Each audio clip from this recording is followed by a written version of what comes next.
เพลงបងប្អូនណាខ្លះស្គាល់ខេត្តភេលេងអត់បើតាមខ្ញុំសន្មតបងប្អូនគ្រប់គ្នាប្រកាសជាមិនបានស្គាល់និងដឹងពីខេត្តភេលេងទេប៉ុន្តែបើសិនជាគេនិយាយពីខេត្តប៉ៃលិនបងប្អូនប្រកាសជាដឹងនិងចាំមិនដែលភ្លេចហើយបើគេនិយាយពីខេត្តដែលមានត្បូងពេជ្រហ្នឹងតាមការចាំជាប់ជានិច្ចហ្នឹងគឺមានតែខេត្តប៉ៃលិនហ្នឹងហើយដែលមានតែមួយគត់ក្នុងប្រទេសកម្ពុជាហើយបងប្អូនទាំងអស់គ្នាណាខ្លះដែលបានដឹងពីប្រវត្តិសាស្ត្រដើមកំណើតការកកើតនៃទឹកដីមួយនេះបងប្អូនខ្លះក៏មិនដែលបានទៅលេងបងប្អូនខ្លះក៏រស់នៅទីនេះបងប្អូនខ្លះមកលេងច្រើនដងប៉ុន្តែមិនទាន់ដឹងពីដំណើរដើមតងប្រវត្តិសាស្ត្រអតីតកាលនៃតំបន់នេះអញ្ចឹងឥឡូវមកដឹងជាមួយខ្ញុំដូចតទៅហើយតាមរយៈការនិទានតគ្នាមកហ្នឹងគឺខេត្តប៉ៃលិនពីមុនមកហ្នឹងគឺមិនមានមនុស្សរស់នៅទេគឺជាតំបន់ព្រៃស្រោងតំបន់ភ្នំដែលសម្បូរទៅដោយអូរនិងស្ទឹងជាច្រើនដែលដំណើរដើមរឿងដំបូងឡើយហ្នឹងគឺមានជនជាតិកូឡានិងខ្មែរសរិនមួយក្រុមដែលរស់នៅក្នុងប្រទេសថៃក្នុងខេត្តច័ន្ទបុនដែលថៃសពថ្ងៃហ្នឹងហៅថាតាប់សៃឬក៏ខេត្តច័ន្ទបុរីនឹងឯងហើយបន្ទាប់មកក៏តាមបរបាញ់សត្វរហូតពីប្រទេសថៃមកដល់ប្រទេសកម្ពុជាក្នុងទឹកដីខេត្តប៉ៃលិនហ្នឹងហើយបន្ទាប់មកពួកគេក៏ធ្វើដំណើរទៅដល់ស្ទឹងមួយហើយនៅពេលដែលមកដល់ស្ទឹងហ្នឹងពួកគេក៏បានប្រទះឃើញភេមួយគូកំពុងតែហែលទឹកលេងយ៉ាងសប្បាយហើយពួកគេក៏ចុះទៅងូតទឹកនៅត្រង់កន្លែងដែលសត្វភេលេងទឹកហ្នឹងហើយពេលហ្នឹងហើយគឺជាពេលដែលពួកគេប្រទះឃើញនៅថ្មល្អចម្រុះពណ៌ដែលមានពណ៌សពណ៌ក្រហមពណ៌ខៀវហ្នឹងពួកគេក៏បានរើសទុកយកទៅផ្ទះលេងទៅដោយសារតែឃើញវាល្អពេកហើយពេលដែលទៅដល់ផ្ទះវិញហ្នឹងគឺមានអ្នកស្គាល់ដឹងថាថ្មហ្នឹងគឺជាត្បូងមានតម្លៃហើយដឹងថាត្បូងហ្នឹងមានតម្លៃលក់បានប្រាក់ច្រើនអញ្ចឹងទៅក៏ផ្អើលទៅដល់ជនជាតិឡាវជនជាតិកូឡានិងខ្មែរសរិនហ្នឹងប្រមាណ25គ្រួសារហ្នឹងមកតាំងទីលំនៅនៅហ្នឹងដើម្បីប្រកបរបរដែលរើសត្បូងលក់ក៏ដូចជាបរបាញ់សត្វហ្នឹងឯងហើយដោយសារតែតំបន់ដែលពួកគេរស់នៅហ្នឹងគឺជាតំបន់ដែលពួកគេបានឃើញសត្វភេលេងទឹកហើយរើសបានត្បូងហ្នឹងអញ្ចឹងពួកគេក៏ដាក់ឈ្មោះតំបន់ហ្នឹងថាជាភេលេងប៉ុន្តែរហូតមកដល់សប្តាហ៍ថ្ងៃហ្នឹងក៏បានប្រែក្លាយពីភេលេងមកជាខេត្តប៉ៃលិនវិញអញ្ចឹងបើសិនជាបងប្អូនបានទៅលេងខេត្តប៉ៃលិនបងប្អូននឹងឃើញរង្វង់មូល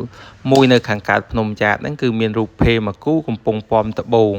អញ្ចឹងនឹងហើយគឺជាប្រវត្តិរឿងរ៉ាវនៃឈ្មោះដើមកំណើតនៃខេត្តប៉ៃលិនហើយសាច់រឿងប្រវត្តិនៃខេត្តប៉ៃលិនហ្នឹងក៏មកដល់ទីបញ្ចប់តាមរយៈការសម្រាយសង្ខេបខ្លីៗហើយអីដែលខ្ញុំលើកឡើងហ្នឹងគឺបានដឹងតាមរយៈការចូលឆែកមើលប្រវត្តិនៃខេត្តប៉ៃលិនហ្នឹងអញ្ចឹងបើសិនជាបងប្អូនចង់ដឹងបន្ថែមអីគឺអាចទៅឆែកមើលទៅខ្លួនឯងផ្ទាល់បានមានរឿងជាច្រើនណាស់ដែលយើងមិនទាន់បានដឹងអញ្ចឹងយើងគួរតែចេះឆ្ងល់ទៅដើម្បីស្វែងរកចម្លើយដើម្បីធ្វើឲ្យយើងមានចំណេះដឹងពីប្រវត្តិសាស្ត្រក៏ដូចជាចំណេះដឹងទូទៅផងដែរហើយប្រវត្តិសាស្ត្រខេត្តប៉ៃលិនហ្នឹងគឺអស្ចារ្យមិនធម្មតាទេសូម្បីតែចាស់ចំនួនមុនក៏តាក់តែងនិពន្ធសាច់រឿងក៏ដូចជាចម្រៀងជាច្រើនពីខេត្តហ្នឹងផងដែរមានសាច់រឿងដូចជារឿងចៅចិត្តខុននារី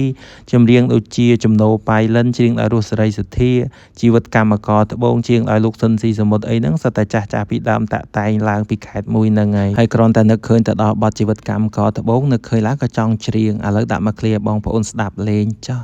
ញឹងដូចឈាមក្នុងនាមជាកម្មករត្បូងដីរៀបប្រែคล้ายជាខូងដែរស្បែករៀងរកកណ្ដៀងអើយដាក់មកឃ្លាយ៉ាងខ្លីតែប៉ុណ្ណឹងបានហើយកុំឲ្យខ្មាស់បងប្អូនខ្មាស់ធម្មជាតិហើយបទហ្នឹងគឺពេញនិយមសម្រាប់បងប្អូនកាលពីជំនាន់មុនឆ្នាំ8ឆ្នាំ7ឆ្នាំ9ជាងអីហ្នឹងគឺពេញនិយមមែនតែនសូម្បីតែខ្ញុំជាកូនក្មេងហ្នឹងក៏ចងចាំបទហ្នឹងដែរហើយទឹកដីនៃខេត្តប៉ៃលិនកាលពីមុនគឺអស្ចារ្យមិនធម្មតាដែរគ្រាន់តែគេឮថាទៅខេត្តប៉ៃលិនហ្នឹងវាធ្វើឲ្យគេគ្រប់គ្នាខ្លាចរអាដោយសារតែតំបន់ហ្នឹងគឺជាតំបន់ដែលមានជំងឺគ្រុនចាញ់ខ្លាំងនិងសាហាវបំផុតអញ្ចឹងអ្នកទៅល្មមអីដឹងតែឈឺគ្រុនចាញ់ត្រឡប់មកផ្ទះវិញហើយតើទៅនឹងខេត្តប៉ៃលិនហ្នឹងគឺខ្ញុំមានរឿងផ្ទាល់ខ្លួនតើទៅនឹងខេត្តហ្នឹងដែរនិយាយទៅឲ្យតែទៅខេត្តហ្នឹងគឺធ្វើឲ្យខ្ញុំនឹកទៅដល់បងប្រុសបកើតរបស់ខ្ញុំម្នាក់ប៉ុន្តែឥឡូវគាត់បានស្លាប់ចែកឋានទៅយូរឆ្នាំដែរហើយតែកាលពីមុនមកហ្នឹងគឺគាត់មានគ្រួសារមានប្រពន្ធដែលរស់នៅខាងកើតភ្នំយ៉ាតហ្នឹងហើយខ្ញុំក៏បានទៅលេងកាលហ្នឹងខ្ញុំដូចជាអាយុ5 6ឆ្នាំប៉ុន្តែអូនក្នុងវីដេអូហ្នឹងហើយទៅលេងហ្នឹងខ្ទង់ឆ្នាំ9ជាងឬក៏2000ស្ដើងអីហ្នឹងឯងខ្ញុំមិនចាំមិនច្បាស់ដែរប៉ុន្តែកាលហ្នឹងខ្ញុំដឹងខ្លះហើយចំពោះបងប្រុសរបស់ខ្ញុំហ្នឹងគឺគាត់មានឈ្មោះហៅក្រៅថាបងង៉ែតតែឈ្មោះក្នុងបញ្ជីជាតិហៅថាបងសៅភ័ណ្ឌហ្នឹងអញ្ចឹងចង់រំលឹកហៅទៅដល់ឈ្មោះគាត់ហ្នឹងដើម្បីឲ្យបងខ្ញុំក៏ដូចជាខ្ញុំអីហ្នឹងដែលភាគច្រើនម្ដងមកកាលអីគឺភ្លេចវត្តមានគាត់តែដោយសារតែគាត់ស្លាប់ទៅយូរឆ្នាំដែរហើយ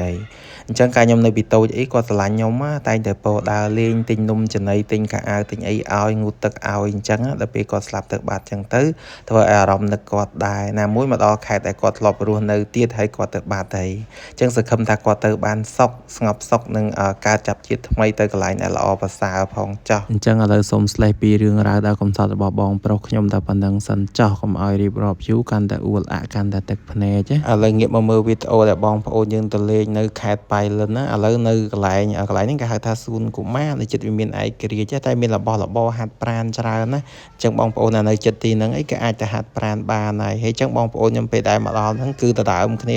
រត់ទៅម្នាក់មួយសាកគ្រប់របស់ដែលគេហាត់ប្រាណហ្នឹងមានអីហាត់ប្រាណទៅឆ្លាស់ដៃឆ្លាស់ជើងដែរម្នាក់ហើយវីដេអូហ្នឹងតាំងពីការភ្ជុំឥឡូវចេញភាសាចិត្តអ៊ំទូកទៀតហើយអ្នកខ្លះក៏ទៅដឹងប្រពន្ធទៅដឹងប្តីរៀបការស៊ីស្លាភ្ជាប់ពាក្យអស់ហើយនៅឡើយទៅវីដេអូកាត់អត់ទាន់ហើយថ្ងៃដែលទៅហ្នឹងគឺមេឃសតុំមេឃភ្លៀងអលឹមជាប់រហូតហើយបន្ទាប់មកក៏យើងនាំគ្នាត្រឡប់មកផ្ទះវិញទៅហើយក្មេងៗគេឃើញអាកន្លែងពេទ្យប៉ោងហ្នឹងឲ្យគេសាក់2 3ព្រួញទៅមានអីត្រូវបានតែ1ព្រួញ3ព្រួញអញ្ចឹងបាននំមកកញ្ចប់យកមកចែកគ្នាដែរបន្ទាប់មកក៏យើងត្រឡប់មកឡើងឡានវិញហើយចេញឡានបានបន្តិចហ្នឹងឃើញកន្លែងគេលក់ទាអាំងនិងមាន់អាំងហ្នឹងទៅក៏ទិញទាមួយមាន់មួយយកទៅហូបនៅផ្ទះវិញហើយវីដេអូដែលដើរលេងនៅខេត្តប៉ៃលិនមានត្រឹមតែប៉ុណ្្នឹងទេអរគុណបាយបាយជម្រាបលា